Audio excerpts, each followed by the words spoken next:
Welcome to the Strategy Skills podcast. My name is Chris Safarova. I'm your host. I am a founder and CEO of firmsconsulting.com and strategytraining.com. Joining us today is Simon Mainwaring. Simon is a New York Times bestselling author and founder and CEO of We First, leading brand consultancy that provides strategy, content, and training to accelerate growth through purpose. Simon, thank you for joining us on the Strategy Skills podcast. Thanks. A pleasure to be here, Chris. Simon, so let's talk a little bit about what you have been doing. Given your cool Australian accent, I guess you are originally from Australia. Can you give us a highlight reel of your career? What led you to what you are doing today? Well, thank you. And I'm always mystified that the Australian accent is considered cool, but I'll take it. So thank you. And, I was born in Sydney and grew up in Sydney and studied at Sydney University and did fine arts and law, and then went into the advertising business and had some early success. So I went over to London and worked at agencies like Saatchi Saatchi and Ligas Delaney, and then eventually came across to the United States when I started working at Wieden Kennedy, Nike's advertising agency, and was lucky enough to work on those athletes that we all know and projects like the Olympics and World Cup. And then finally I came down to Los Angeles, where I live now, when I was worldwide creative director for Motorola. And so, like many Australians, you travel around the world looking for different versions of success, and that took me to Los Angeles. And, even after that sort of 15 years of being on staff at these great ad agencies, I actually still felt unfulfilled. I didn't know what it was, but there was something that I felt was missing from my work. Mm-hmm. And it just so happened around that time that, I read a speech that Bill Gates gave at the World Economic Forum, his creative capitalism speech, where he said, the private sector needs to play a bigger role in social change, especially because, in 2007, 2008, we'd seen the global economic meltdown. And so I spent 3 years writing a book called We First, and that really started my company. And for the last 10 years, I've been very, very focused on accelerating growth and impact for a lot of companies that you would know. And my big purpose or mission on a personal level is to really empower business to be a transformative force for good out there in the world. And you're doing some amazing work, and I'm looking forward to speaking about it. But before that, could you give us some highlights of what your experience has been like, getting that call out of the blue or being contacted for one of those huge career moves? It was interesting, having been living in London with my wife at the time. We thought we'd stay in London and Europe for some time because, pan-European work, all the brands in Europe were just fantastic.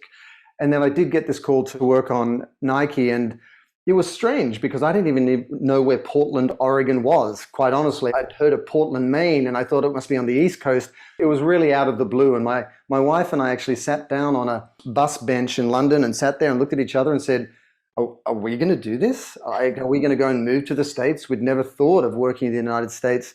And, I think you're always lucky if you've got a partner who is willing to be up for it and yes, support your career by taking those leaps of faith. But we moved to Portland. We had a 3 or 4 month old baby. We didn't know a single person in the United States, didn't know a single person in, Portland. And we just sort of wondered where the nearest laundromat was and where to find an apartment, and life began again. So it's been a journey of sort of reinvention for the last 20 years. Amazing. I traveled a lot. I worked in many countries as well, multiple countries. So I can imagine the difficulties of moving, especially with the 4 months old baby. It is interesting, Chris, because I don't know that people realize it, but it's a reset each time. You've got to find new friends. Yes. You've got to orientate yourself in a city. If you don't have relationships, you've got to start sort of earning that credibility from scratch again. And I think, this dissuades a lot of people. They feel like, it makes things unnecessarily difficult. But if I look back since when I left Sydney about 25 years ago, I really see it as the most valuable gift we gave ourselves, because you never really know how far you can go until you constantly stay out of your comfort zone and constantly challenge yourself in your environments. And I'll say, even on a personal level, it kept my wife of 27 years, our relationship, young, because, you're always discovering a new place, you're making new friends, you're reinventing yourself. I found that to be a really positive experience. I totally agree. And it also makes you a citizen of the world as opposed to just one country. I agree. I mean, Australia is an interesting place, and Sydney, it's a real melting pot for different nationalities around the world. My mother is Hungarian. She came from Budapest, and my wife is Egyptian. She was born in Alexandria. And then you've got a real melting pot in Sydney. And then our work has taken us around the world, and we've spent a lot of time in the Middle East and time with her family. And it does make a big, big difference in terms of your perspective. You do see yourself as a global citizen, and you come to appreciate that there are different versions of life and different versions of culture. And you become less sort of, shall we say, committed or stubborn about the way you live and your version of life, because you recognize there are so many others. Absolutely. Let's talk about your amazing work. At WeFirst, you're helping companies work out what to say and how to say it. And you also do culture building work inside companies, the planning, the training, the tools to build that culture, as well as the impact storytelling. Based on being inside of a lot of companies and really helping them foster their culture, what do you think are fundamental shifts that are occurring as a result of COVID and other major changes that are taking place? As someone who's been in the marketing world and worked around the world for the last 30 years, I think the last few years have been absolutely transformative, and I'll tell you why. Firstly, at a baseline level, three things have come together.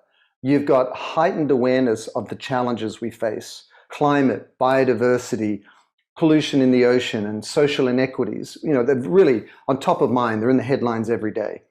Secondly, we've got younger demographics coming through, millennials and Gen Z, who aren't 20 years old anymore. They're in their late 30s, taking over management roles, taking over companies, and they really do look at life through a values-based lens. They expect different things from the companies they work for and they lead. And then thirdly, you've got social technologies. I mean, we all live our lives through these small screens now, and we're so hyper-connected, always on.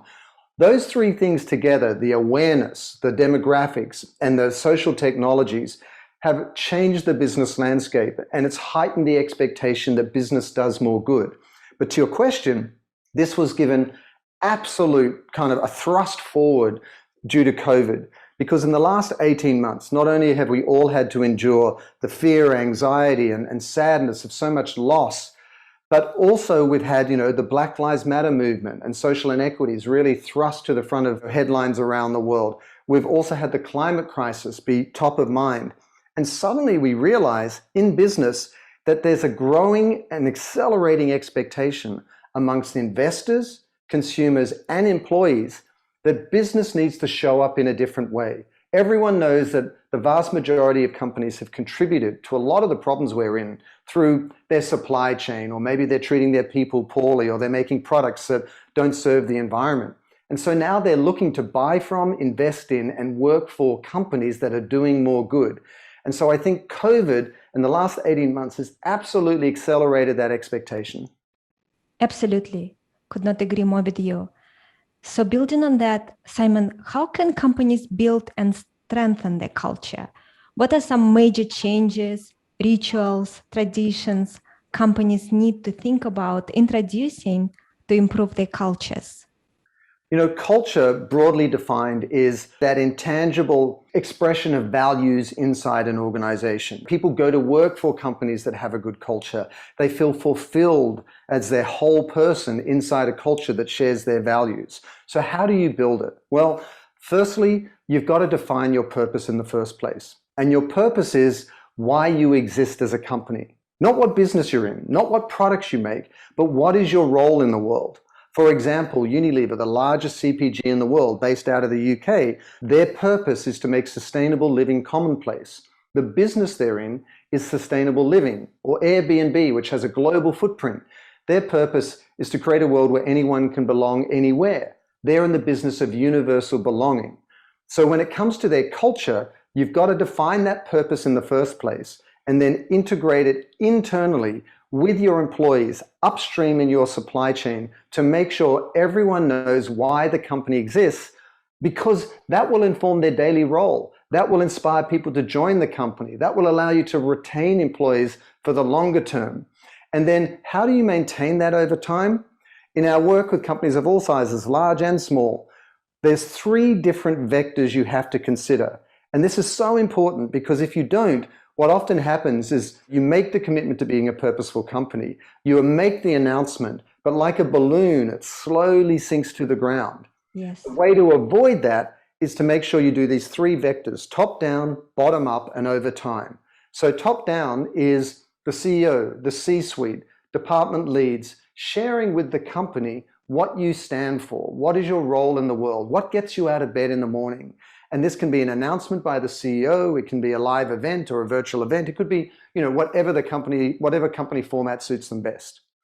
Then secondly, bottom up, you've got to invest time and resources in identifying those stories inside the company, by your employees, by your suppliers, by your partners that reflect that purpose, and share those stories with everyone else to elevate the importance of your purpose to the same level as your profit, so that people know it isn't just a marketing or communications exercise, but rather it's something that's living and breathing inside the company.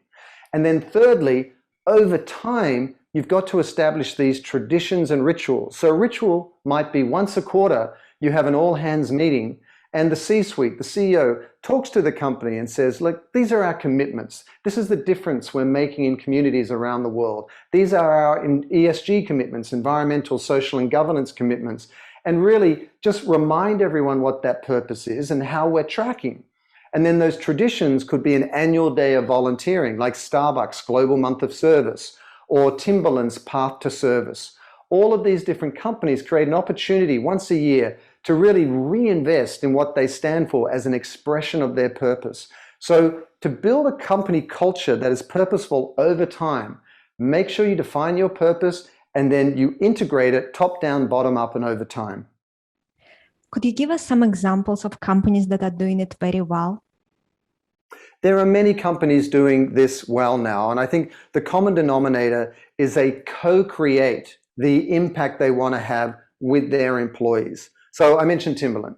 I mean, each year Timberland does its Path to Service Day. They have almost 90% of employees that participate going out there and planting trees.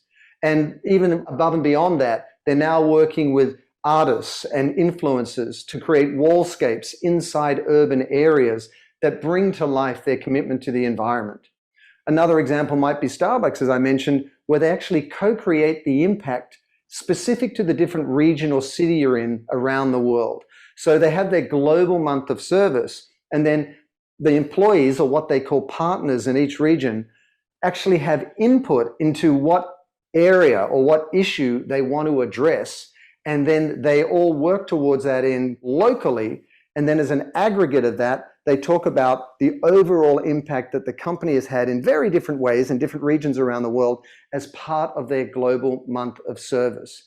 And so one other point on that is, one of the most powerful ways that you can bring your purpose to life and really engage your employees and build a productive culture of purpose is to give them different ways to participate.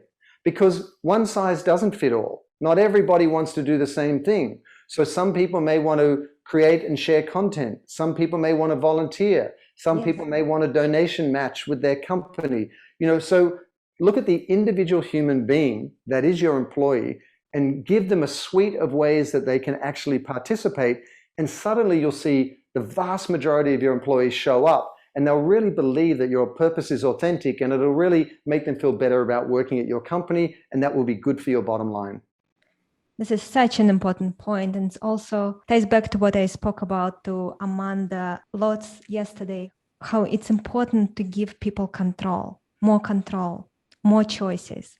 So on the podcast with Amanda, we spoke about what happened with media industry, the disruption that it had because of the internet happened in large part because of dissatisfaction that customers had with how things were being done. So they could not buy a single, they could only buy a CD.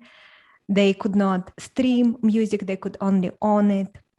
And you are bringing up a similar point, but only as it relates to employees. They want to have a choice how they want to contribute, how they want to align themselves with the purpose. I could not agree more. The big oversight or the big mistake most companies make is that they're prescriptive even when they want to be purposeful. And what do I mean? Many times a company will have the best intentions and they'll want to become more purposeful, but then they apply the same mindset that applies to their organizational structure or their supply chain, which is a top-down command and control mentality. But that doesn't work with purpose. You've got to instead turn that upside down and say the company and its foundational purpose is a platform on which all of the employees, your partners, your customers, all stand in an outbound way to make a difference in the world.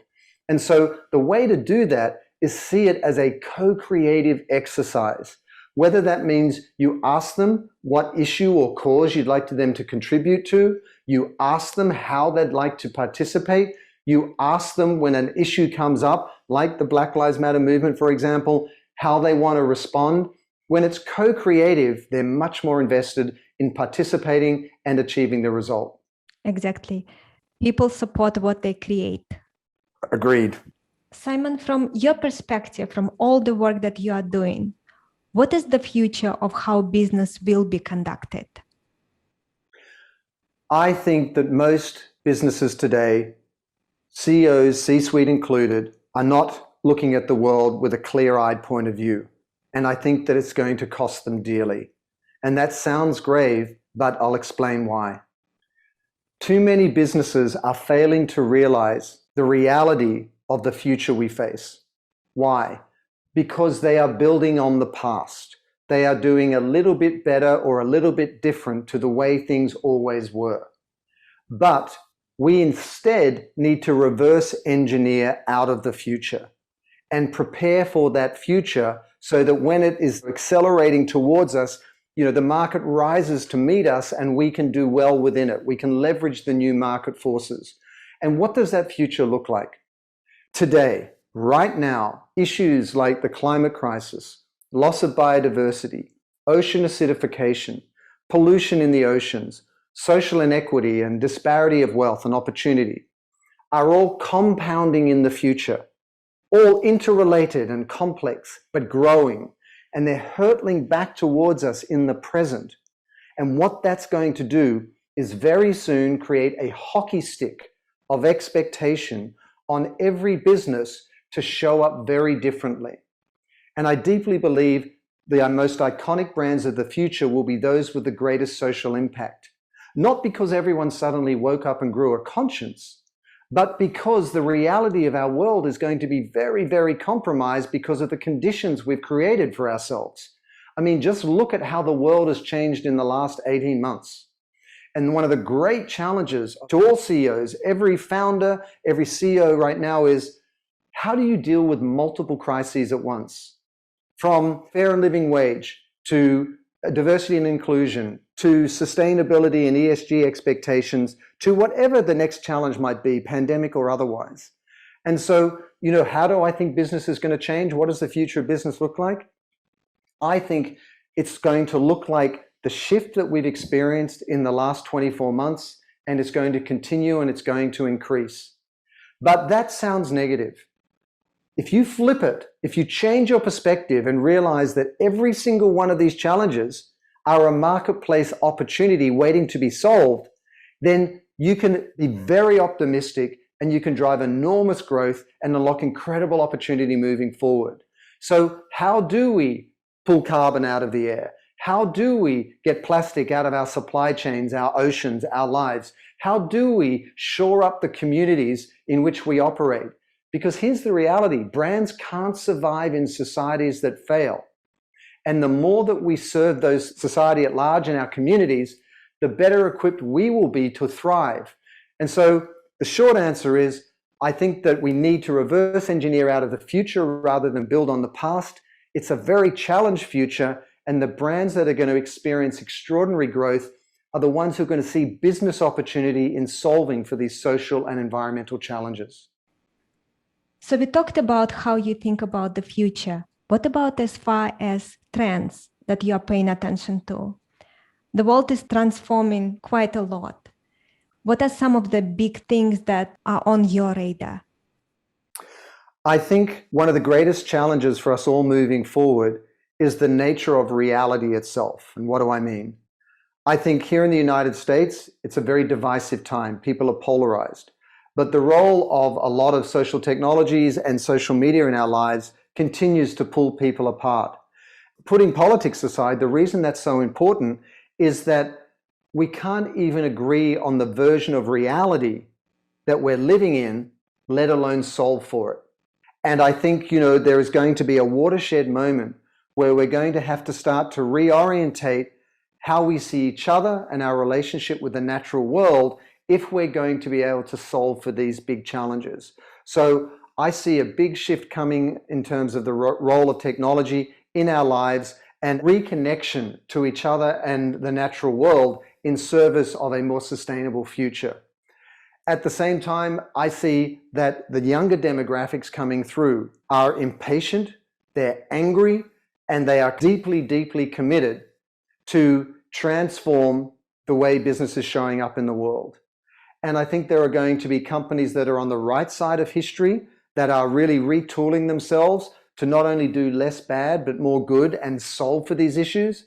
And there are a lot of companies that will fall off the backside of that wave of change because they're not moving far enough or fast enough. And these younger demographics coming through, investors, employees, consumers, will basically put them out of business because they're simply not relevant to the reality of the future we're all facing. And then finally, I think that we are going to find ourselves increasingly aware of the limits to the natural world that we now find ourselves in and the huge implications that has for humanity at large. I think our growing population, I think the loss of arable land, I think the extreme weather and impact of the climate crisis is going to show up in our lives in very, very dramatic ways, which we're seeing already. With fires in Greece, the floods in Germany, the fires in California, the fires in Australia. And increasingly, we're going to be very, very aware that nature is responding to the conditions that we've created, and we're going to have to create very new conditions if we don't want to compromise our own future. So I think all of these will be coming together, and it's potentially going to be the greatest transformation in business since the Industrial Revolution, where we're going to, instead of working against the natural world, we're going to work with it. And I'm incredibly excited about it. Absolutely. So building on top of it, can you share with us your view on why it's important for leaders now to take a stand on certain issues? Why now leaders really need to take a stand? In increasing degree, there seems to be no such thing as neutral anymore. So you've got a choice. You kind of lose everyone on either side of the fence, or you deepen the loyalty of those who are aligned with your beliefs. And then also as a leader, as an organization, you want to show up on the right side of history. You are either part of the problem or you are a part of the solution. So this puts so much pressure on leaders to navigate this new world of having to take a stand and figuring out how to deal with all the negativity that comes from the side that would disagree with them. Do you have advice for our listeners on how should they be thinking about this? It's a great question, and it's something we face in our work with companies every single day. And here would be my answer. It is either very, very hard for you, or it will be very, very easy. What is hard? If you are trying to play both sides of the fence, then you will not only lose the loyalty of those who are committed to your brand, but the people that you want to win over won't believe you either. And at the same time, all of the stakeholders out there, from consumers to employees to investors, now realize that they're not just, for example, someone who buys your product, but rather they're a stakeholder in the future. And if they don't believe that you care about the same things, they will either assume you're part of the problem, or they'll go to another brand that is more articulate about the positive role they want to play in the world. The easy side of it is when you make a decision as to what your role is, your purpose, what your values are, what issues you want to speak to, then it's very, very simple. Is this authentic and relevant to your business? If so, how do you want to show up? Do you just want to be an ally for those brands and voices that want to lean into this issue? Do you want to be an advocate for change and policy making? Do you want to be an activist and really take an issue on, but as soon as you decide what you stand for and who you are, then everything becomes incredibly simple. And here's the big challenge for those who are still sitting on the fence. Inaction is action. Saying nothing says something to everybody. And, when you do that, people either assume you don't care about the same things, they assume you don't care at all, or they'll go to a competitor that is more articulate about what they stand for. So if you were to ask me, what should brands stand for today, and then what do they do when something suddenly comes up? I would say the 3 key issues that every company must address these days are sustainability, or ESG, environmental, social, and governance, D&I, diversity and inclusion, and fair and living wage. Every company that's table stakes to be in business. Above and beyond that, you then get to choose which issues are most relevant to your brand. And then when you do that, make sure you show up in an authentic way. And I'll give you an example during COVID. A lot of companies, to their credit, started making PPE equipment and even ventilators during the initial months of COVID-19 as it broke out all around the world. But for example, there's a razor company called Harry's where you subscribe to get razors. And they thought to themselves, okay, what is our key demographic? And it's really young men. And they said, well, in the context of COVID, what's most relevant to that key demographic? Well, there's mental health issues. There's a high suicide rate in young men anyway, and it's got worse during COVID. So what is the most relevant and authentic way that they could show up that still feels very aligned to their brand? And what they did was they partnered with Crisis Text Line here in the United States to really help young men navigate any mental health challenges during COVID-19. So it was something that was specific to their audience. It was relevant to their brand. It was meaningful in the context of COVID-19. But it wasn't what most other brands were doing. So I thought that was an instructive example. It is actually a very good example, thinking about how can you help your customers, clients beyond just your immediate product. This also brings up an interesting point. It's a very controversial topic, cancel culture. I'm very curious to hear your thoughts on this because we've seen people feel fearful of saying something because of the backlash that they might get. I know a lot of leaders struggle with this. How do you balance being open and honest and transparent and taking a stand on what you believe in versus the fear of getting canceled and getting all the negativity that comes with making your position known? Because as soon as you put your hand up, there's just so many people who are ready to smack it down. It's very true, and it's very challenging for any brand, any public figure these days. I do think at its worst extremes, cancel culture is one of the negative side effects of this sort of polarization created by social media, where whether people are anonymous or whether they're just make it their sport to criticize others, it can be very extreme. That said, there are legitimate things that a leader of any company can do to help navigate cancel culture. The first thing is to make sure that when you are making a stand for something, women's empowerment, same-sex marriage, gun control, whatever it might be, wherever you are in the world, stay positive. And what I mean by that is once you've defined your purpose and values, if there's an issue that comes up that challenges those values, restate them, lean into them, celebrate them, empower people in and around them, but don't point the finger at others and say they're wrong. Don't criticize others and say their point of view has no validity, but rather stay positive and just double down on what is really authentic to your brand.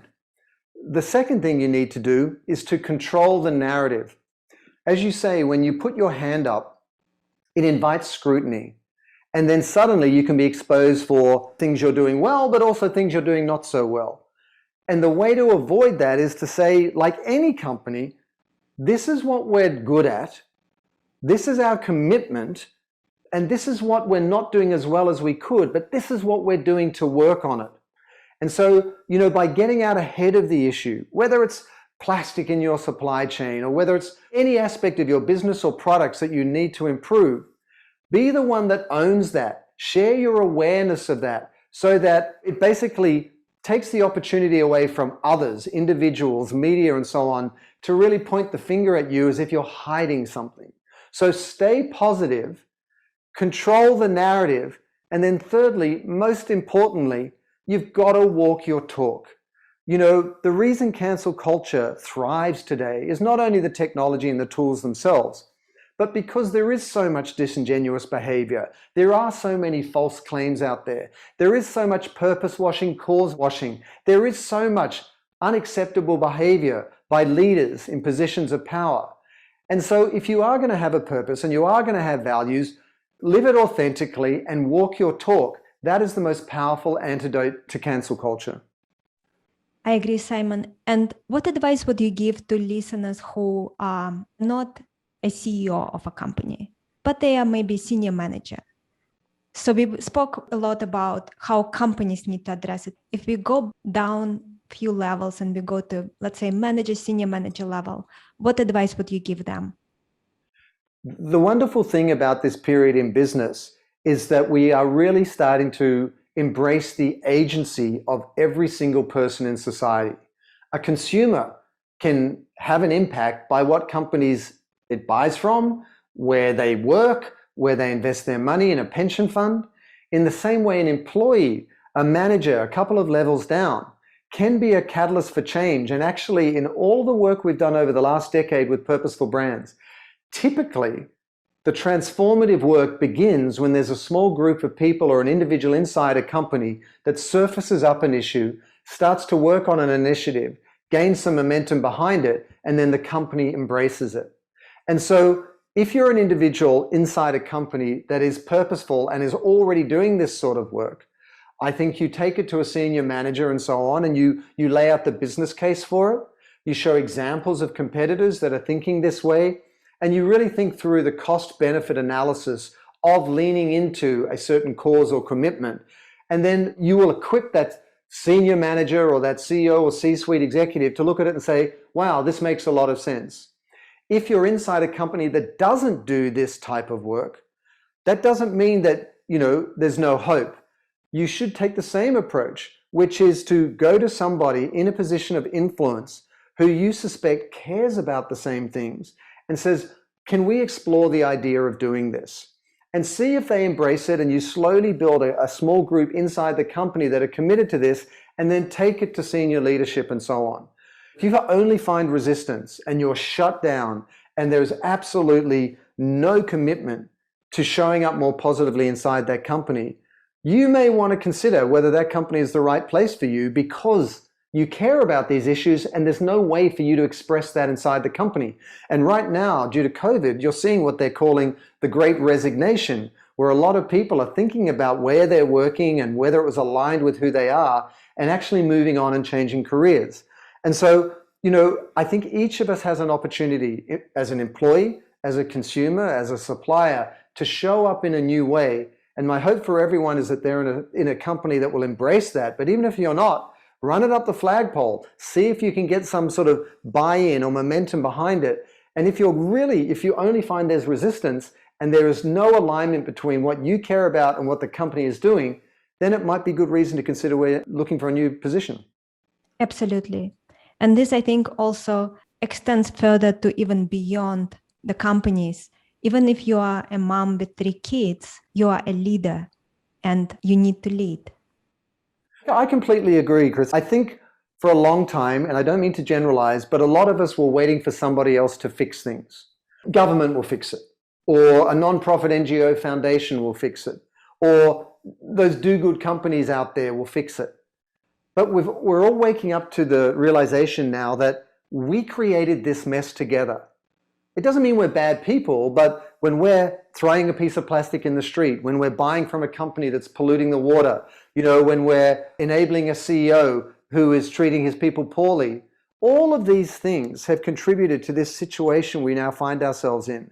But the good news is, if we each realize we have a role to play, whether you're a mum, as you say, whether you're a mid-level manager, you know, whether you're a supplier, if you start to do good, that same connectivity between all of your actions and its effect on other people's actions will compound in a positive way instead of a negative way. And that's why I'm so adamant about this whole we mindset, is because no one company is going to solve it. No one billionaire is going to solve it. No one industry is going to solve the challenges we face in our future. We're going to have to do it together. And when we do, it's going to be incredibly powerful. But to get there, we're going to have to really get a clear-eyed view of the future and make sure that we are working together and thinking in new ways. Could not agree with you more, Simon. And you are recommending in your book constant collaboration, even across sectors, even with competition. How do we do this without losing our market edge, or even worse, our intellectual property? You know, one of the things I talk about in my new book is really about the future of collaborative leadership. And what does that mean? We're not getting far enough, fast enough in terms of solving these issues. You know, in researching the book, I see that we've got 10 or 12 years before these issues, which are already here, like the climate crisis, reach a point of no return. And there's going to be a cascading effect in our lives that is going to change our lives dramatically, and certainly the lives of our children. I want to avoid that. In which case, what do we need to do? We need to work together in new ways above and beyond what we've been doing up till now. Even the companies that are doing good have typically done it through the lens of the virtuous cycle, which is do well by doing good. But I think we need to go further, what I call the virtuous spiral, where you actually, all different levels inside a company and beyond, work together, from you, the individual, to the CEO, to the company culture, to the community around the company, out into society, and then really to what I call this idea of sort of transcendent business, where business itself is repurposed through this idea of collectivized purpose. Business has a higher order purpose to restore and renew the living and natural systems on which we depend, but then each company within it plays its own unique individual role. So what does that mean? That means you start to work with competitors in a pre-competitive collaborative way.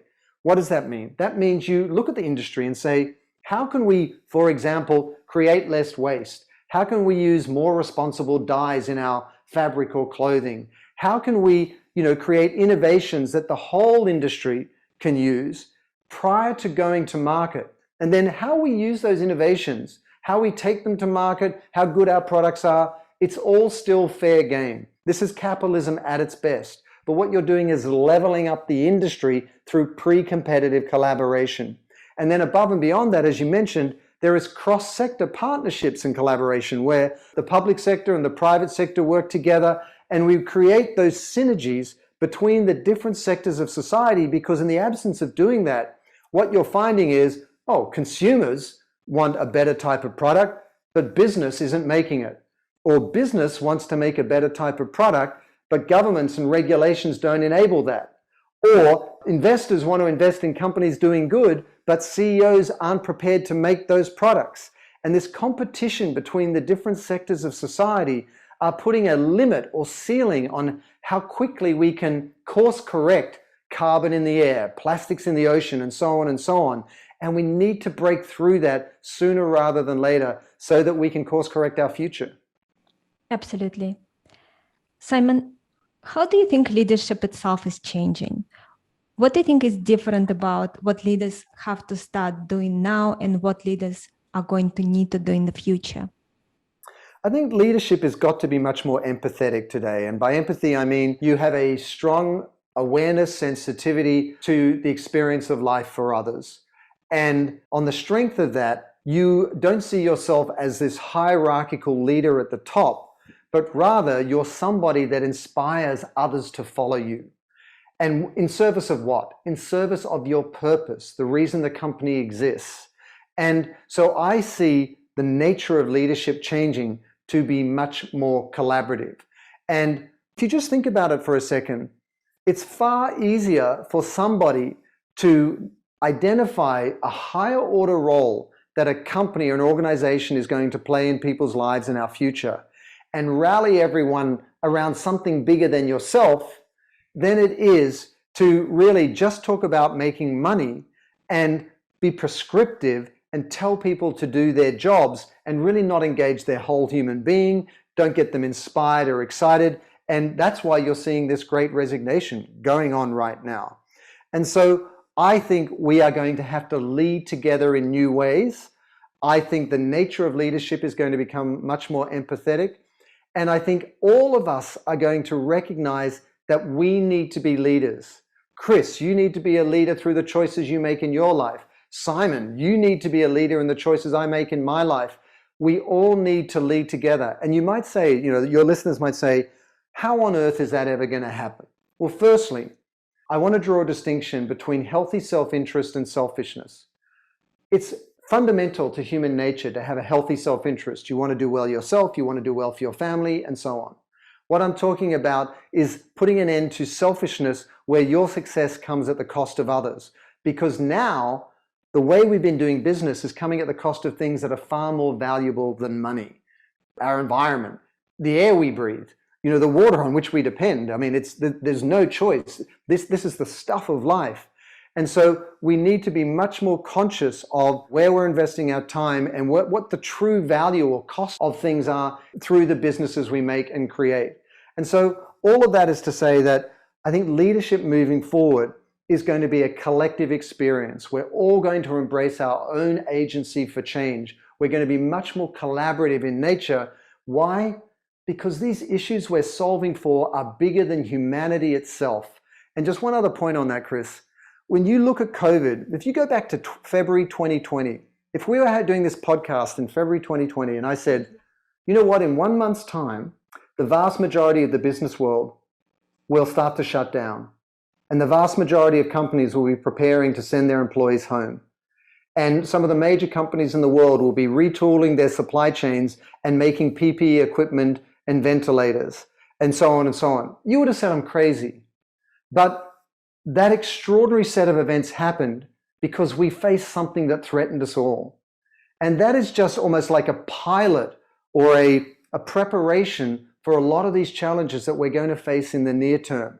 And as business leaders and as people in business in all the different capacities, we are going to show up very, very differently because we have to if we want to survive and thrive. Yes, it's almost like universe is tapping us on our shoulders and saying that something has to change. It is. I mean, I think I heard somebody say that Mother Nature has sent us to our room to think about what we've done. And I get that sentiment. But at the same time, I'm not pessimistic at all. Think about this. All the consequences that we're now dealing with climate, with the oceans, with soil degradation and so on, they were all created largely in the span of one human lifetime in the last 80 to 100 years, which is pretty shocking. But at the same time, I think if we engage human ingenuity and we start working together in new ways, it's a self-fulfilling prophecy. When you do more good and I do more good and we make more responsible products and the market forces reward them and consumers will buy from them and more companies do it, we can actually start building a momentum that'll take on a life of its own. And we will suddenly look back and go, what on earth were we thinking? How could we have been destroying the living systems, the natural systems on which our very life depends? And how could we be so degrading our infrastructure, our cities, so that society is breaking down, so that there is no middle class, so that there is no one to buy our products? I actually think it's a rebirth going on right now, not a breakdown. I agree. Simon, what is the number one change that companies of any size must make to be successful in the current environment and going forward? And what do you think will be the major obstacles they will be facing if they will try to implement that change? I think the number one thing every brand has to do is to define its purpose in a differentiated way. So there's two parts to that. The first is you have to be very clear-eyed about why you exist as a company. A higher order thing, bigger than your company, bigger than your products, but a reason for existing in the world. That is fundamental. And it needs to be done in a differentiated way because, as you can imagine, and as you see, when all of these companies are now talking about their good works or their ESG commitments and so on, it's easy to get lost in the noise, the clutter of all of these brands saying the same thing. And so you've got to really interrogate your own brand to define what you stand for in a way that's going to stand out from your competitors and stand out from the rising number of purposeful brands. And it's 100% doable. We do it in our work with all the companies we work with. There is no industry, no company, no product, no category that doesn't create an opportunity for you to have a unique role to play. That's the first thing you've got to do, because without that, you don't really have an organizing principle for how you're showing up in the world. The obstacle, I think there's three parts to the obstacle. And I always welcome healthy cynicism from anyone to people who talk like me about how business can be a force for good, because you can't be naive. You can't be Pollyanna about this stuff. There are three forces working against us. All around the world, there are legacy brands and industries that are working against these changes. Why? Because they are making enormous amounts of money from the way things were. And they're very organized. And at worst, they're trying to kind of, create obstacles to change. At best, they're saying they want the change, but they're really not changing behind the scenes. They're just purpose washing. So these big legacy industries and brands don't want things to change. Secondly, we've got in different parts of the global south and in different markets around the world, a large number of people who quite understandably want their day at the banquet table of capitalism. They want their commodities, their products, their goods. They want to thrive, in inverted commas, the same way they've seen other countries thrive. And so there's an aspiration, a middle class, for want of a better term, aspiration to really enjoy the best of excess, shall we say. So they actually want things to stay the same because they want their day in the sun. The third piece is, and sadly, this is the growing vast majority of people around the world that live on dollars a day. The idea of changing what they're doing to improve our future is a luxury they can't even contemplate. They're just trying to survive. They're just trying to get access to clean water. They're just trying to make sure their kids can get educated. They're just trying to survive. And so these three forces, the legacy brands, those people who want the spoils of capitalism, and those who are really just trying to survive, they're three very, very powerful forces that are creating inertia and are working towards keeping the way things are. So I think you need to define your purpose in a differentiated way, but then we need to overcome these very powerful forces. If our listeners want to make the biggest difference in their daily life, both as a person and as an employee, what mindset should they have? What actions can they take starting on Monday morning? The first thing you have to do is choose that you want to lead. You have to choose to be responsible for our future. You have to choose to recognize that every action that you take has an effect. Whether it's the brands you buy, whether it's the company you work for, whether it's where you invest your dollars and so on. You have to choose to lead. You have to choose to be part of the solution. Because otherwise, as things get worse and we reach a point of intolerance and you've got extreme weather destroying your area, or there won't be access to clean water, or the products that you love won't be available anymore, we will have no one to blame but ourselves. I mean, that is the reality of it all. But then secondly, what can you do on a daily basis on a Monday? You can ask yourself, how am I showing up right now? I can do an audit of my life. I'll give you some examples. Am I driving an electric vehicle? There are those electric vehicles now that are less price prohibitive. They're not so expensive. Am I driving an electric vehicle? Am I buying products that are very, very conscious of their impact, their carbon footprint, their supply chain, and their role in the world? Am I supporting with my dollars? Am I voting with my dollars in the shopping aisle every day for companies that are part of the solution rather than part of the problem? And then thirdly, what you can do on a Monday is say, wait a second, what do I care about? What do I care about that is relevant to my company's role in its industry, its product category? And ask myself, well, can we do more to make a difference here? Can we organize a way of showing up? Whether it's carving out a percentage of sales to go towards a cause that's aligned with your company, whether it's contributing products, donating products, whether it's volunteering, is there a way that you and your company can be part of the solution? And so I think the simple answer is to look at your life, all the different hats that you wear, mother, father, daughter, brother, employee, investor, and really see them all as part of you being a stakeholder in our future, and say, hey, how can I put this to work in a more responsible way? And again, if somebody's listening to this and says, well, I get that intellectually, but I don't see how it's going to happen. I think people are too lazy, too self-interested, too apathetic. I understand that. but we are running out of time. And the same way that COVID means that we wear masks when we go outside, that there's been social distancing, that travel has been curtailed, that there's been a tragic loss of life all around the world that continues. The consequences of not doing it are going to be that real. And when you make that individual decision, it's not just you that makes a difference, you inspire somebody else to do it. And then more people will do it. And it will take on a life of its own. And it'll build momentum. And it will increasingly inform market forces. But all of us need to rise to this challenge now. Because the reality I've been talking about that is coming towards us from the future is going to be very, very difficult to live with if we don't. This is so true. And it is also part of your legacy. Your legacy is every person you ever touched, every person that ever was impacted. And you are so right. You have no idea how many people will become much more purpose-driven if you are purpose-driven. It's so true. I could not agree more.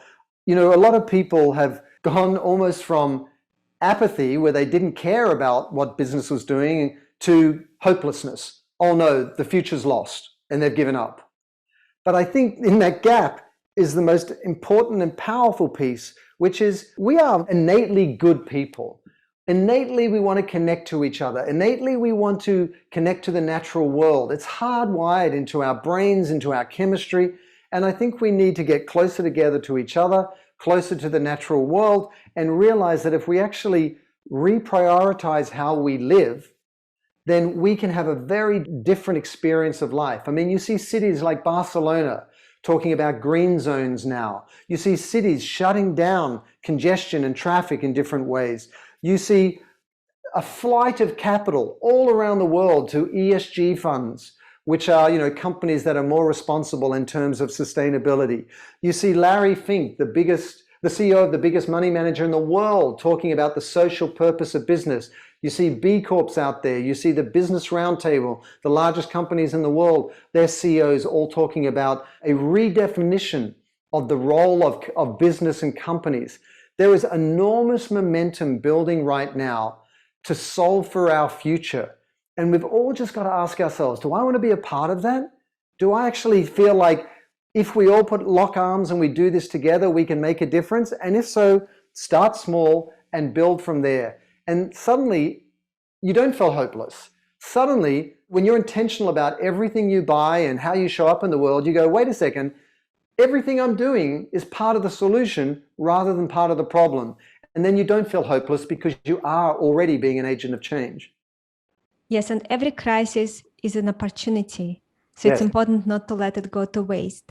And I love that you are optimistic about the future. I think we really need it right now. Simon, what excites you about the future? You know, there's a funny old thing about that. What excites me about the future is that there's several things coming together that people don't seem to give enough attention to.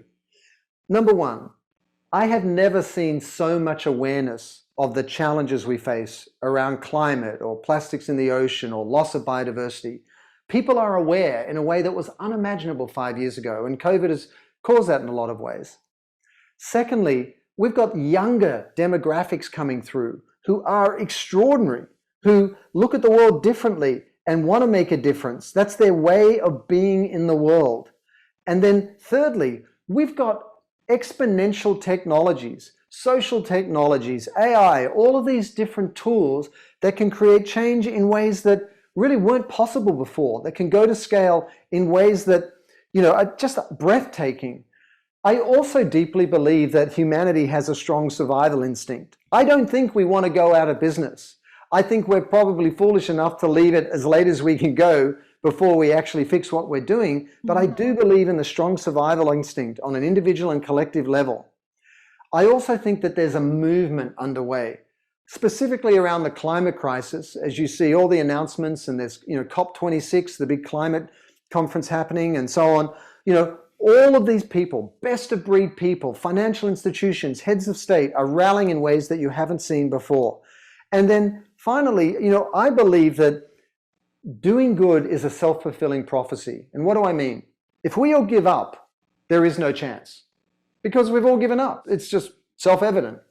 But if we actually believe that we can make a difference and we take small actions and we have small wins and they build and more people do it, it becomes a self-fulfilling prophecy. And it is true and more people do it and the market forces reward it and so on and so on and so on. And the last thing I'd say is this. Anyone who feels hopeless or anyone who feels like, what's the point of trying? Here's the truth. We have never even tried yet, and we're already giving up. We have never tried to repurpose business to do good at scale. We have never tried to re-engineer our supply chains to stop destroying the natural world.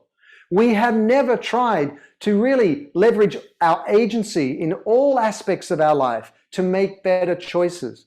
We have never tried to reward companies in the stock markets around the world for the good they're doing rather than just making money. We have never tried to do this all together. And so how on earth can we give up when we haven't even tried? And so if we really shoulder to shoulder lean into this in the next decade to solve for these issues, then, and it doesn't work, then maybe I'll start to get a little bit cynical.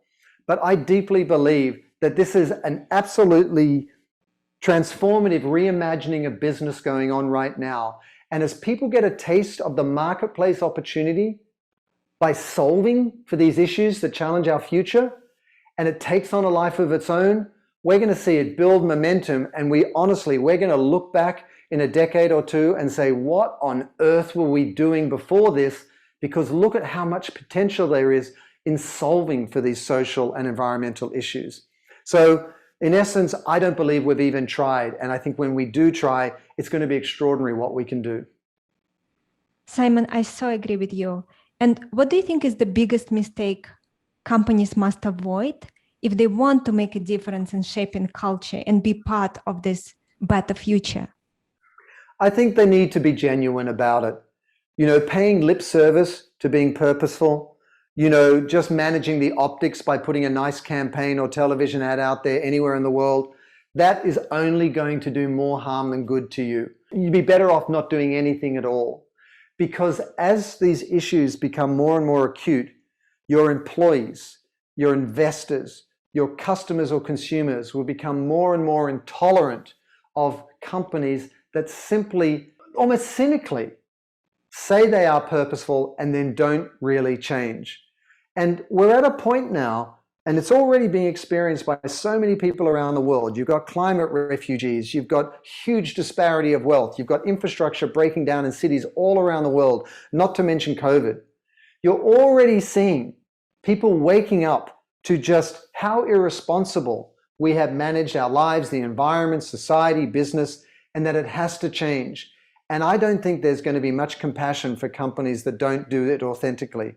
So the biggest challenge or the biggest mistake would to be just pay lip service to it, to just spin up a report or say good things without actually investing the real time and real capital in doing things differently.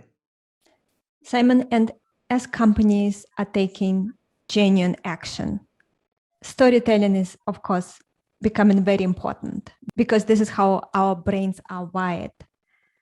How do the marketing, advertising, and sales departments have to change the story they are telling customers?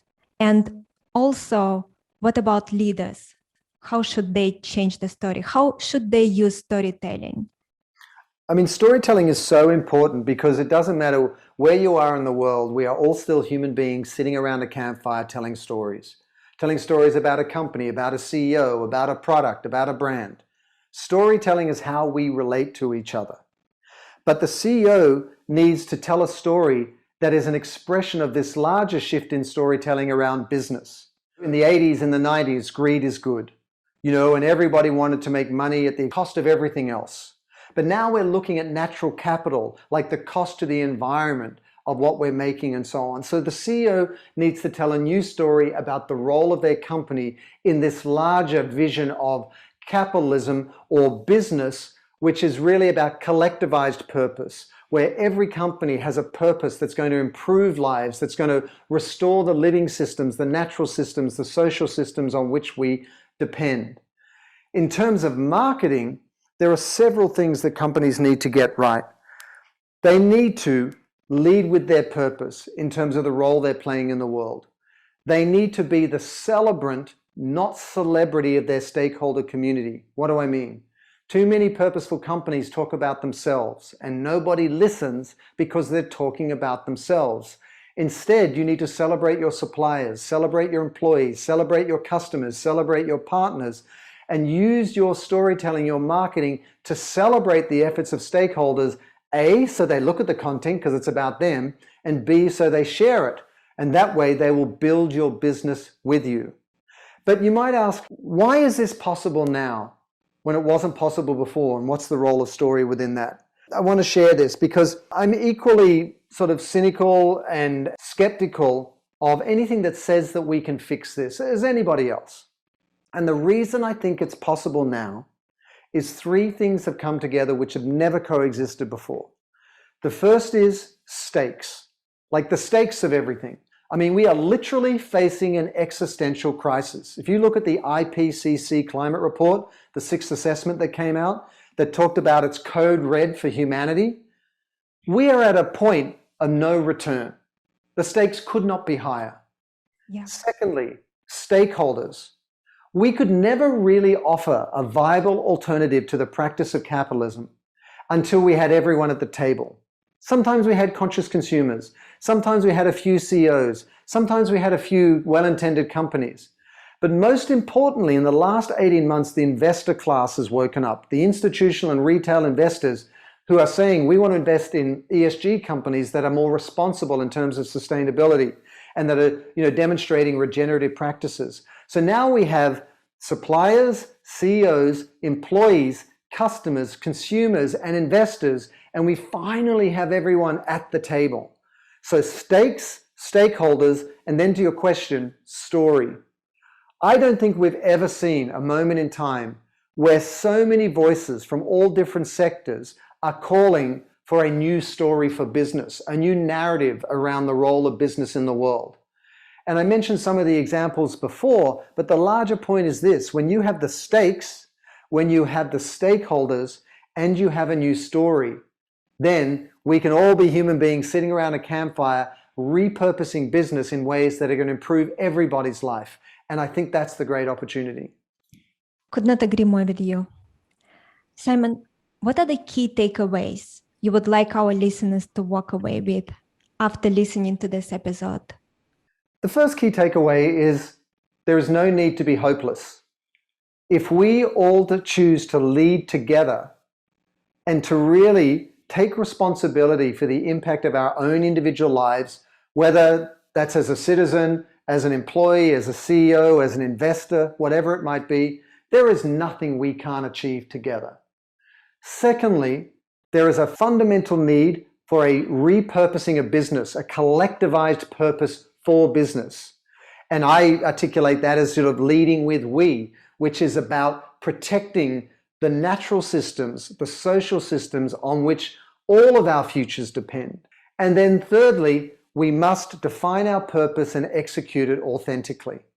We need to leverage the power of business, its expertise, innovation, resources, reach, storytelling, marketing, to redirect the way that we're all showing up in the world. And when we do that, business can become this transformative force for good, and the market forces will reward companies doing it. And then we'll start to see that we can scale and accelerate our response to these challenges we face, and we'll be able to better meet those timelines that are contracting towards us from the future. Well, Simon, let people know where can they learn more about you, your book, anything that you want to mention. Please feel free to do so.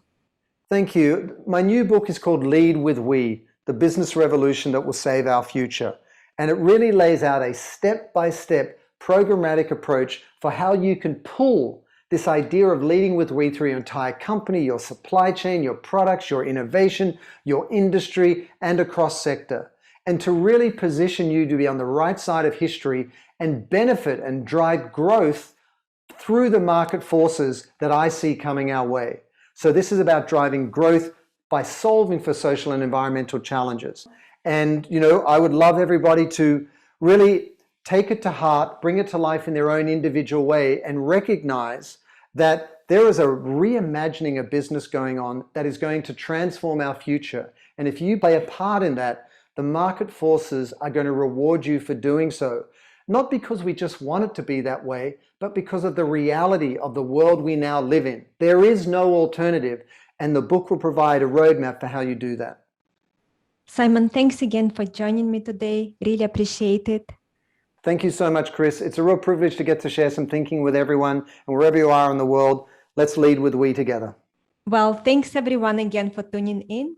My guest again has been Simon Mainwaring.